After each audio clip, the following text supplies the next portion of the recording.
Well, good morning. So, for our teaching moment this morning, how many of you have a calendar? Calendars rule our lives, right? There's the church calendar, there's the school calendar, there's work calendar, there's the, in my case, honey-do list calendar. Calendars rule our lives, and it's the same way with the church. We have a calendar. It's called the Liturgical Calendar.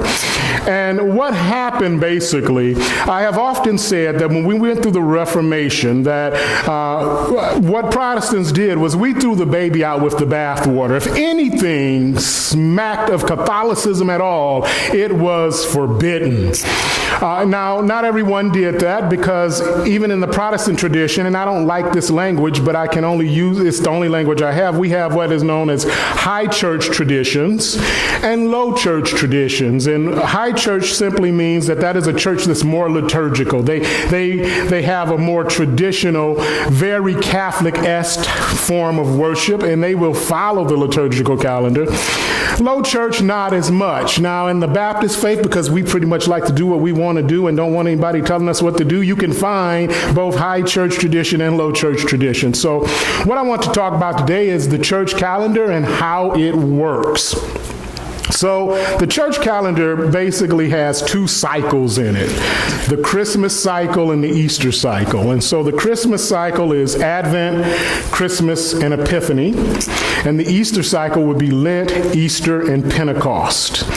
Now, another thing that any calendar has, and the church calendar has also, is seasons. And those seasons are dictated by colors. So you have what is known as a season of preparation, and that's going to be purple. We'll see that we have two of those. You have a season, a festival season, or a season of celebration, which is represented by white. And then I think basically what happened when nothing else is going on, they call that a season of growth, and that's green. And of course, that's our longest season, because you will notice that we even right now have the green up. So when we look at that season of preparation, that starts our liturgical year with Advent, the color being purple. And then we go into the Christmas season, and Christmas is not just a day, it's a season.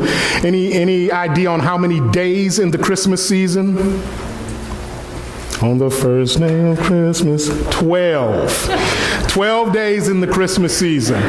And then we also have Epiphany, which represents God coming into the world in the flesh through Jesus Christ. That is also white. And then after that, we are in the season that we're in now, which is ordinary time, which is green. We'll be going again into a season of preparation when we go into Lent, which will be purple. Then we'll go into the Easter season, which will be white.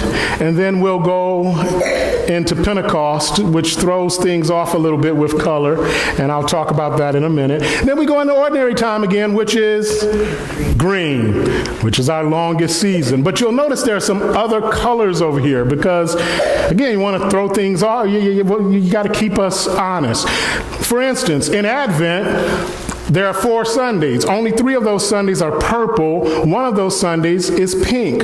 But because I didn't feel like paying a whole lot of money just to get a pink stole that I only wear one day a week, one day a year, I don't have it up here. But just think about the candles in the Advent wreath.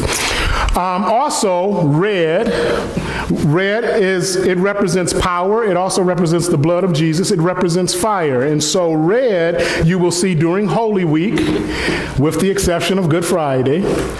And you will also see red on the day of Pentecost. Well, on the day that we celebrate Pentecost.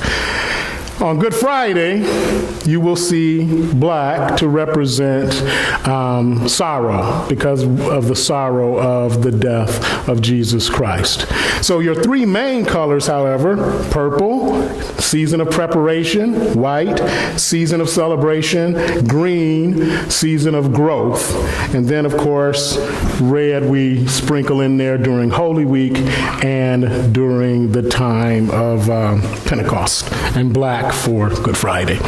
And so that's, you see, just like any other calendar, we also within the Christian faith have our calendar. I may do a Sunday school lesson to get more in depth in this. There's only so much you can do in 5 minutes, but now at least you know, as you see the colors hanging up there, there's a reason behind it. And so that's our teaching moment for today.